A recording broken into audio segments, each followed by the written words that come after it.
என்பது வீரத்தையும் விவேகத்தையும் இரண்டாக கருதியதுதான் அரசியலே தவிர வெறும் விவேகத்தை கையாண்டால் அரசியலில் பிரயோஜனமே கிடையாது. தெய்வ திருமகன் தாத்தா பசும்பொன் முத்துராமலிங்க தேவர். ராமநாதபுரம் மாவட்டத்தில் கமுதி எனப்படும் கவின் மிகு முல்லை திருநகருக்கு அருகே பசும்பொன் என்கிற சிறப்பு பெயர் சூட்டப்பட்ட தவசிக்குறிச்சியில் 33 கிராமங்களுக்கு சொந்தமான ஜமீன் குடும்பத்தில் தெய்வ திரு உக்கிரபாண்டிய தேவர், இந்திராணி அம்மையார் ஆகியோரின் மகனாக 1908ஆம் ஆண்டு அக்டோபர் 30ஆம் நாள் தெய்வ திருமகனார் பசும்பொன் முத்துராமலிங்க தேவர் அவர்கள் பிறந்தார். 6 மாத கைக்குழந்தையாக இருந்தபோதே தெய்வ திருமகனாரின் அம்மா இந்திராணி அவர்கள் இயற்கை எய்திவிட பசும்பொன்னிற்கு அருகே உள்ள கல்லுப்பட்டியில் பாட்டி ராணி அம்மையார் அவர்களின் பாதுகாப்பிலும் பெரியம்மா மீனலோசினி அவர்களின் அரவணைப்பிலும் வளர்ந்தார் தெய்வ திருமகனார். குழந்தை சாமி பிள்ளை அவர்களிடம் கல்வி கற்கத் தொடங்கி பிறகு கமுதியில் அமெரிக்க மிஷன் ஆரம்ப பள்ளியிலும் பின்பு மதுரை பசுமலை அமெரிக்க மிஷன் உயர்நிலைப் பள்ளியிலும் அதனைத் தொடர்ந்து மதுரை யூசி உயர்நிலைப் பள்ளியிலும் சேர்ந்து படித்தார். ராமநாதபுரம் மகாராஜாவிடமிருந்து அழைப்பு வந்ததால் அவருடைய விருப்பப்படி ராமநாதபுரம் அரசர் உயர்நிலைப் பள்ளியில் சேர்ந்து 6ஆம் படிவம் படிக்கும்போது ராமநாதபுரத்தில் பிளேக் நோய் கடுமையாக பரவியதால் பாட்டி உடனடியாக அவரை ராமநாதபுரத்தில் இருந்து அழைத்து வந்துவிட்டார். இதனால் அவருடைய கல்வி 6ஆம் படிவத்துடன் தடைப்பட்டது. என்றாலும் பின்னாளில் அவர் பேசிய ஆங்கில பேச்சுக்களையும் ஏனைய சொற்பொழிவுகளையும் கேட்டால் இவற்றையெல்லாம் எங்கு எப்படி யாரிடம் அவர் கற்றார் என்று வியக்கும் அளவுக்கு அவரது அறிவார்ந்த உரைகள் இருந்தது குறிப்பிடத்தக்கது. தேவர் திருமகனார் சிறு வயதிலேயே சிலம்பம், மற்போர், குதிரையேற்றம், துப்பாக்கி சுடுதல் மற்றும் தமிழ் பாரம்பரிய கலையான வர்மக்கலையையும் கற்றுத் தேர்ந்தார். 1927ஆம் ஆண்டு சென்னையில் நடந்த அகில இந்திய காங்கிரஸ் மாநாட்டில் ஒரு பார்வையாளராக கலந்து கொண்ட தெய்வ திருமகனார் பரிபூரண சுயராட்சிய என்கின்ற முழுமையான தன்னாட்சி தீர்மானம் நிறைவேற்றப்பட்ட அந்த மாநாட்டில் முதல் முறையாக நேதாஜி சுபாஷ் சந்திர போஸ் அவர்களை சந்தித்து பேசினார். வழக்கறிஞர் திரு ஸ்ரீனிவாச ஐயங்காரை தனது அரசியல் வழிகாட்டியாகவும் நேதாஜி அவர்களை தலைவராகவும் ஏற்றுக்கொண்டார் தெய்வ திருமகனார். பின்னாளில் தேச விடுதலைக்காக நேதாஜி அவர்கள் இந்திய தேசிய ராணுவத்தை கட்டி எழுப்பிய போது பல நூறு வீரர்களை படையில் சேர்த்து படைபலத்தை கூட்டியதில் தேவர் திருமகனாரின் பங்கு அளப்பரியது. 1933ஆம் ஆண்டு சாயல்குடியில் விவேகானந்தர் வாசகசாலையின் 1ஆம் ஆண்டு விழாவில் திரு சசிவர்ண தேவர் அவர்களை முதல் முறையாக சந்தித்தார் தேவர். தேவர் ஐயாவின் முதல் மேடை பேச்சு என்று சொல்ல முடியாத அளவுக்கு 3 மணி நேரம் அவர் ஆற்றிய உரை அவரை ஒரு சிறந்த பேச்சாளராகவும் மிகச்சிறந்த தலைவராகவும் மக்களுக்கு அடையாளம் காட்டியது. அந்த நிகழ்வில்தான் தேவர் திருமகனாரின் உரையை முதன்முறையாக பெருந்தலைவர் காமராஜர் அவர்களும் கேட்டார். முத்துராமலிங்க தேவர் அவர்களின் வீரமிக்க சொற்பொழிவு விடுதலை போருக்கு மிகவும் பயன்படும் என்று பெருந்தலைவர் பெருமிதம் கொண்டார். தேவர் பெருமகனார் விடுதலை போரில் வெள்ளையர்கள் ஆதிக்கத்துக்கு எதிராக போர் முழக்கம் செய்ததோடு ஆங்கிலேயரை தொடர்ச்சியாக எதிர்த்து வந்த மக்களை அடக்குவதற்காக வெள்ளையரின் அரசாங்கம் போட்டிருந்த ரேகை சட்டத்தை கடுமையாக எதிர்த்து போர்க்கொடி தூக்கினார்.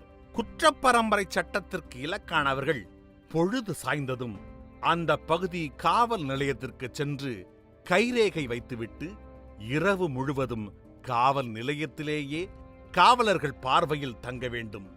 எந்த ஒரு ஆண்மகனும் இரவு தனது வீட்டில் தூங்க முடியாது.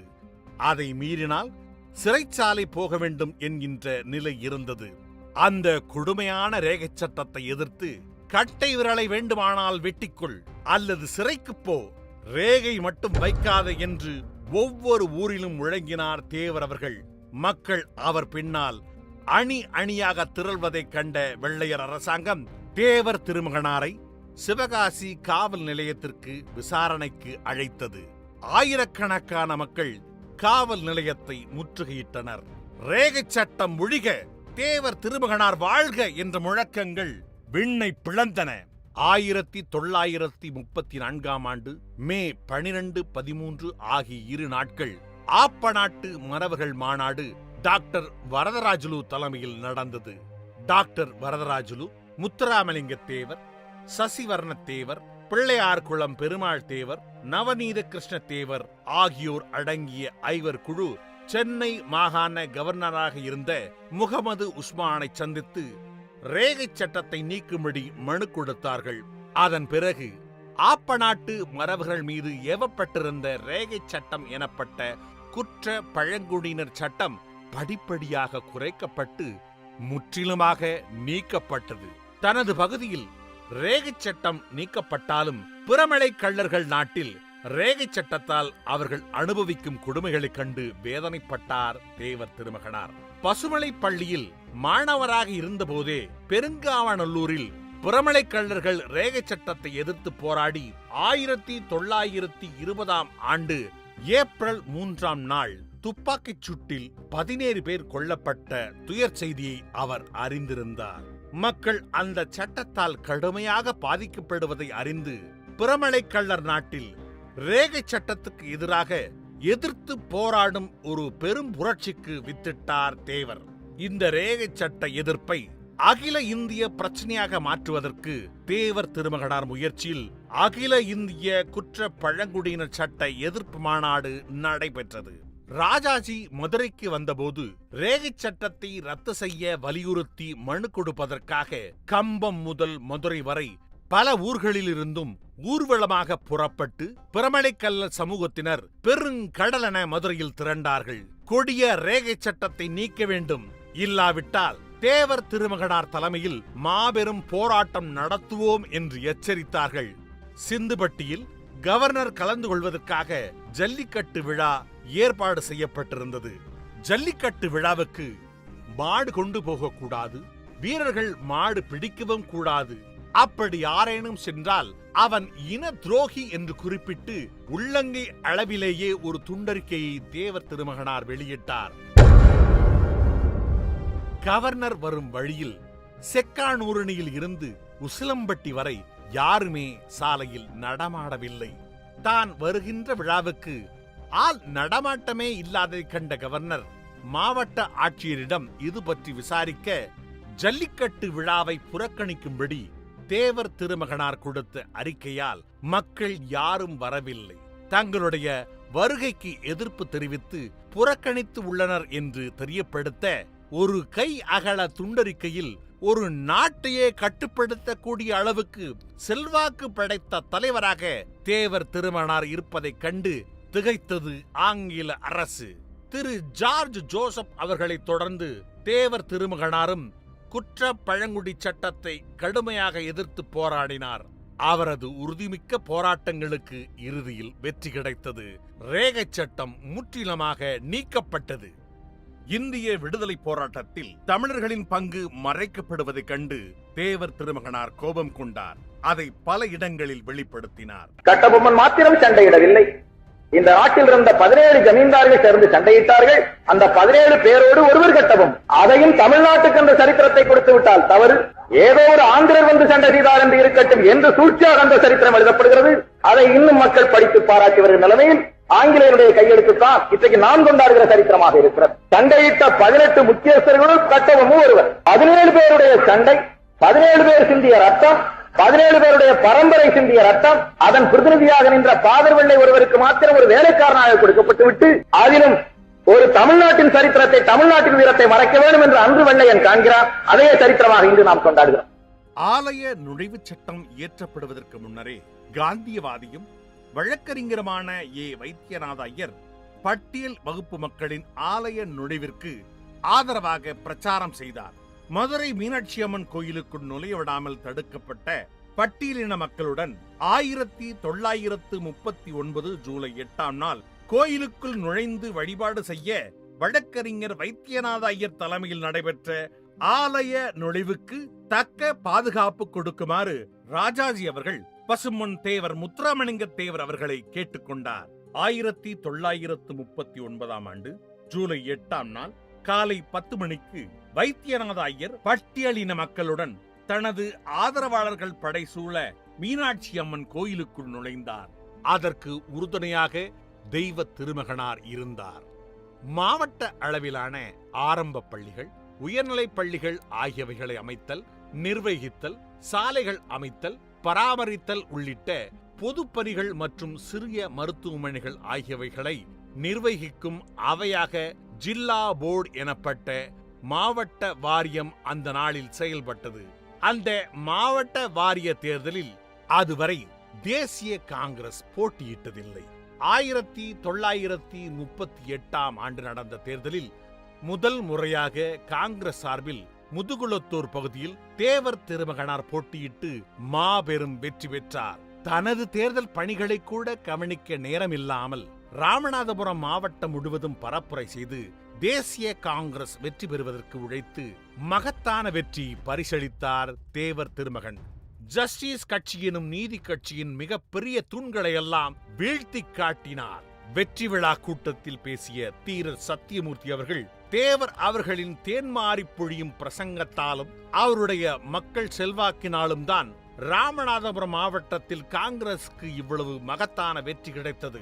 அதற்கு தேவருக்கு என்றைக்கும் காங்கிரஸ் கட்சி நன்றி கடன் செலுத்தும் என்று புகழாரம் சூட்டினார். ஆனால் தீரர் சத்தியமூர்த்தி அவர்களின் சொற்களுக்கு நேர்மாறாகவே பின்னாளில் தேசிய காங்கிரசின் நடவடிக்கைகள் இருந்தன என்பதே வரலாறு. மாவட்ட வாரியத்திற்கு தலைவரை தேர்வு செய்ய வேண்டிய வந்தபோது தேவர் திருமகனார் தலைவராக வேண்டுமென்று பெரும்பாலான உறுப்பினர்கள் மாவட்ட வாரிய உறுப்பினர்கள் வலியுறுத்தினர். காங்கிரஸ் மேலிடம் முடிவு செய்தபடி ராஜபாளையம் PS குமாரசாமி ராஜா தலைவராக தேர்ந்தெடுக்கப்பட வேண்டும், அதுவும் போட்டியில்லாமல் தேர்தல் நடைபெற வேண்டும் என்று டாக்டர் சுப்பராயனை அனுப்பி வலியுறுத்தியது. எந்த பதவியையும் பெரிதாக நினைக்காத தேவர் திருமகனார் கட்சி கட்டுப்பாடு காக்க டாக்டர் சுப்பராயன் சொன்னதை ஏற்றுக்கொண்டார். போட்டி இல்லாமல் தேர்ந்தெடுக்கப்பட்டதும் குமாரசாமி ராஜா அவர்கள் பேசுகிற பொழுது ஜில்லா போர்டு உறுப்பினர்களில் 3/2 பங்கு உறுப்பினர்கள் தேவருக்கு ஆதரவாக இருந்தும் அவர் போட்டியிட்டால் நிச்சயம் வெற்றி பெறுவோம் என்கின்ற அளவுக்கு செல்வாக்கு இருந்தும் கட்சி கட்டுப்பாட்டை காப்பாற்ற தேவர் மிகவும் பெருந்தன்மையோடு விட்டுக் கொடுத்தார்.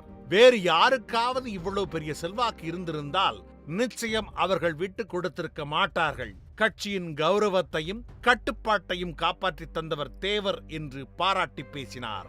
தொடர்ச்சியாக தென்பாண்டி மண்டலத்தில் சூறாவளி சுற்றுப்பயணம் செய்து பிரிட்டிஷ் ஏகாதிபத்தியத்திற்கு எதிராக மக்களை திரட்டினார்.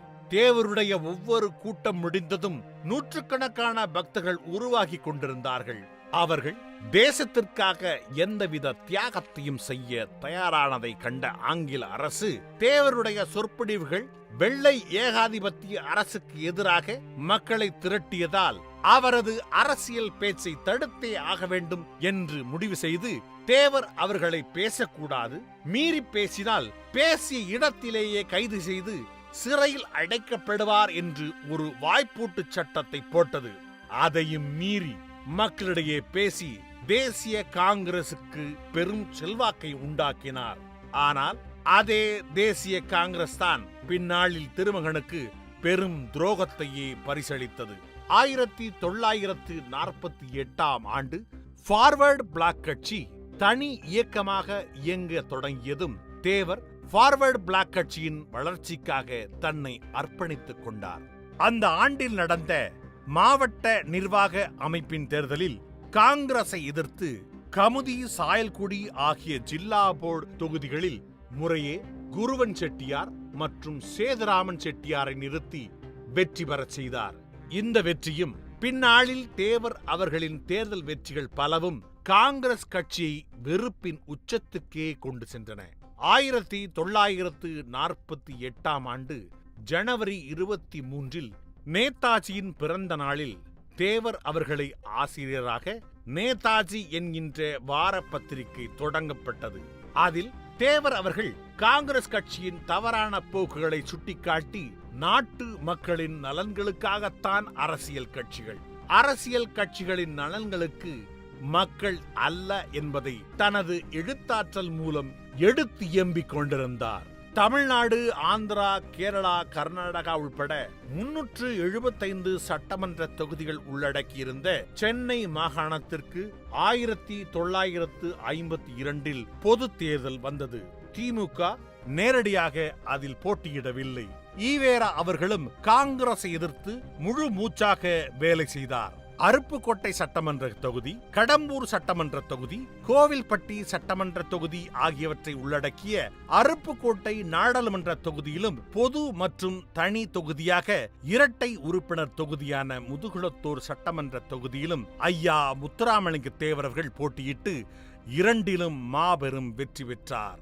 1952 தேர்தலின் போதுதான் தாத்தா மூக்கையா தேவர் அவர்கள் தனது நண்பர்களுடன் மதுரை வந்தபொழுது ஃபார்வர்ட் பிளாக்கின் தலைவர்களான ரகுபதி தேவரும் காமண தேவரும் மூக்கையா தேவரை பசும்பொன் முத்துராமலிங்க தேவர் அவர்களிடம் அறிமுகம் செய்து வைத்தனர். இவர்தான் பெரியகுளத்தின் சட்டமன்ற தொகுதிக்கு சரியான வேட்பாளர் என்று தேவர் திருமகனார் அப்பொழுதே முடிவு செய்துவிட்டார். அதன்படி 1952 சட்டமன்ற தேர்தலில் பெரியகுளம் தொகுதி வேட்பாளராக மூக்கையார் தேவர் தாத்தா முத்துராமலிங்க தேவர் அவர்களால் நிறுத்தப்பட்டு வெற்றியும் பெற்றார். 1952 நாடாளுமன்றம், சட்டமன்றம் ஆகிய இரண்டிலும் வெற்றி பெற்ற தேவர் சட்டமன்ற உறுப்பினராக பணியாற்றிட எண்ணி நாடாளுமன்ற உறுப்பினர் பதவியை ராஜினாமா செய்தார். இதனால் அருப்புக்கோட்டை பாராளுமன்ற தொகுதிக்கு இடைத்தேர்தல் நடைபெற்றது. காங்கிரஸ் சார்பில் நிறுத்தப்பட்ட மறவர் இனத்தைச் சேர்ந்த திருமதி ராஜாத்தி அம்மாளுக்கு எதிராக செட்டியார் இனத்தைச் சேர்ந்த MD ராமசாமியை நிறுத்தி வெற்றி பெறச் செய்தார். இதன் மூலம் தேவர் சாதிகளை கடந்து தேச நலன் ஒன்றையே குறிக்கோளாக கொண்டு வாழ்ந்தார் என்பது புலனாகிறது. அதே போல அனைத்து மதங்களையும் நேசித்தார் தேவர் திருமகன். சான்றாக சர்வ மதங்களும் இறைவன் என்கின்ற வீட்டுக்கு போகும் வேறு வேறு பாதைகள்தான். எல்லா மதத்தவருக்கும் தங்கள் மத தத்துவங்களை பேசவும் பரப்பவும் உரிமை உண்டு என்று பேசிய பேச்சு எல்லா மதங்களின் மீதும் தேவர் வைத்திருந்த பற்றுதலை வெளிப்படுத்தியது. 1957 இரண்டாவது பொது தேர்தல் வந்தது. 1952 போலவே முதுகுளத்தூர் சட்டமன்ற தொகுதியிலும் திருவல்லிபுத்தூர் நாடாளுமன்ற தொகுதியிலும் போட்டியிட்ட தேவர் அவர்கள் பெருவாரியான வாக்குகள் வித்தியாசத்தில் இரண்டிலும் வெற்றி பெற்றார். இந்த முறை சட்டமன்ற உறுப்பினர் பதவியை ராஜினாமா செய்தார். முதுகுளத்தூர் சட்டமன்ற இடைத்தேர்தலில் ஃபார்வர்ட் பிளாக் கட்சி சார்பில் TL சசிவர்ண தேவரை நிறுத்தி வெற்றி பெறச் செய்தார் தேவர். சட்டமன்ற தேர்தலில் 50 தொகுதிகளில் போட்டியிட்ட திமுக 15 தொகுதிகளிலும், தேவர் திருமகனாரின் ஆதரவோடு 80 தொகுதியில் போட்டியிட்ட காங்கிரஸ் சீர்திருத்த கட்சி 25 தொகுதிகளிலும் வெற்றி பெற்றன. 1957 செப்டம்பர் 28ஆம் நாள் காங்கிரஸ் சீர்திருத்த கட்சியை இந்திய தேசிய ஜனநாயக காங்கிரஸ் கட்சியாக உருவாக்கம் செய்ய மதுரை தமுக்க மைதானத்தில் மாபெரும் மாநாடு நடைபெற்றது. அதில் பசும்பொன் திருமகனார் பேசிய பேச்சு வரலாற்று முக்கியத்துவம் வாய்ந்தது. காங்கிரசுக்காக தான் உழைத்தது, காங்கிரஸை விட்டு ஏன் விலக நேரிட்டது, தென் தமிழ்நாட்டில் தனக்கு வளர்ந்து வரும் செல்வாக்கினை குறைக்க அன்றைய அரசு ஒருதலை பட்சமாக நடந்து கொண்ட விதம், இந்திய தேசிய ஜனநாயக காங்கிரஸ் ஏன் வளர்ச்சி பெற வேண்டும் என்பதோடு உலக அரசியல் பற்றியும் நீண்ட உரையாற்றினார் தேவர் திருமகனார். பேசி முடித்து இரவு 10 மணிக்கு தனது இருப்பிடம் நோக்கி திரும்பிக் கொண்டிருந்த தேவர் அவர்கள் கைது செய்யப்பட்டார். எதற்காக கைது என்று கேட்டதற்கு காவல்துறையினர் பாதுகாப்பு சட்டத்தின் கீழ் கைது செய்வதாக கூறினார்கள். தேவர் அவர்கள் மறுப்பு ஏதும் கூறாமல் மக்கள் அமைதி காக்க வேண்டும் என்று மட்டும் கூறிவிட்டு காவல்துறை வாகனத்தில் ஏறினார். 1959ஆம் ஆண்டிலிருந்து திருமகனாரின் உடல்நலம் குன்ற ஆரம்பித்தது. மதுரையில் இருந்த திருமகனார் திருச்சி சென்று அங்கு பழம்பெரும் தேசபக்தர் P. ரத்னவேல் தேவர் இல்லத்தில் மேல்தளத்தில் தங்கி ஓய்வும் சிகிச்சையும் பெற்று வந்தார். 1962 பொது தேர்தல் வந்தது. 14/1/1962 தேவரும் ராஜாஜியும் மதுரை தமுக்க மைதானத்தில் ஒரே மேடையில் தோன்றினார்கள். நீண்ட நாட்களாகிவிட்டன. அடியேன் மனித தெய்வமாகிய உங்களின் ஒருமிப்பு சக்தியில் நின்று பேசி என்று தனது உரையை ஆரம்பித்த திருமகனார், பதவியை நான் அடைய நினைத்தவனில்லை. நினைத்திருந்தால் அது என்னை பொறுத்தளவில் மிகவும் எளிது. தேசத்திடம் பலனை எதிர்பார்க்கும் கூட்டத்தைச் சேர்ந்தவனல்ல நான். தேசத்திற்கு இயன்றவரை கொடுத்து சேவை செய்யும் கூட்டத்தைச் சேர்ந்தவன் நான். நான் எவரையும் எதிரியாக கருதுபவன் அல்ல. தவறுகளை கண்டிக்கின்ற என்னை யாரேனும் எதிரியாக பாவித்தால் அதற்கு நான் பொறுப்பல்ல. நான் பேசுவது, எழுதுவது, சிந்திப்பது, சேவை செய்வது எல்லாமே தேசத்திற்கே அன்றி எனக்காக அல்ல. நியாயத்திற்காக எதிர் நீச்சலடிப்பதால் காங்கிரஸ்காரர்களின் எதிர்ப்புக்கு நான் ஆளாகியிருக்கிறேன். 1000 ஓட்டுக்களை மட்டுமே கொண்ட என் வகுப்பினர் வாழும் தொகுதியில் 1,00,000 ஓட்டுக்களை வாங்கும் நான் வகுப்புவாதியாக எப்படி இருக்க முடியும்?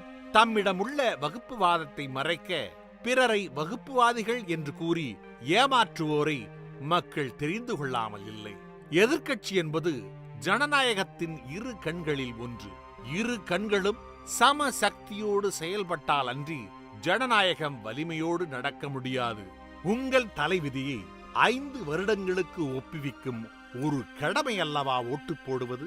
காசுக்காக காத்திருக்காமல் அவரவர் சக்திக்கு ஏற்றவாறு சொந்த பணத்திலிருந்து 2 3 எடுத்து போய் செலவிட்டு ஓட்டு போடுங்கள். அதுதான் நல்ல மக்களுக்கு அடையாளம் என மணிக்கணக்கில் தனது பேச்சாற்றலால் மக்களின் உள்ளங்களை தன்பால் ஈர்த்த தெய்வ திருமகனாரின் கடைசி பேச்சாகவே அது அமைந்தது. ஆம், அதன் பிறகு தெய்வ திருமகனார் இயற்கையோடு கலக்கும் வரை எங்கும் உரையாற்றவில்லை. 1962 ஆண்டு நடந்த பொது தேர்தலிலும் அருப்புக்கோட்டை பாராளுமன்ற தொகுதியில் போட்டியிட்டு தொகுதிக்கு ஒரு நாள் கூட செல்லாமல் பெருவாரியான ஓட்டு வித்தியாசத்தில் தேவர் வெற்றி பெற்றார். தேர்ந்தெடுக்கப்பட்ட உறுப்பினர்கள் 6 மாதத்திற்குள் பதவி பிரமாணம் எடுத்துக் கொள்ள வேண்டும். தவறினால் அவர் தம் உறுப்பினர் பதவி பறி போய்விடும். உடல் நலம் பாதிக்கப்பட்டு அவதிப்பட்டு கொண்டிருந்த திருமகனார் அவர்கள் குறிப்பிட்ட அந்த காலத்திற்குள் பதவி பிரமாணம் எடுத்துக் கொள்ள இயலவில்லை.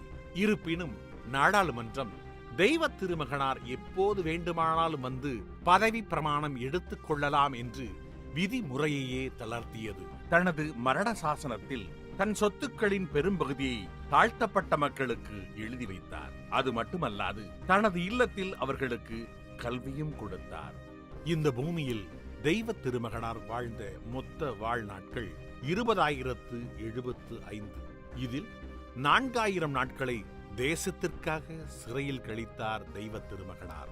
அப்படிப்பட்ட தேவர் திருமகனார் 1963 ஆண்டு அக்டோபர் திங்கள் 29ஆம் நாள் அதிகாலையில் மதுரை திருநகர் இல்லத்தில் இயற்கையோடு கலந்தார்.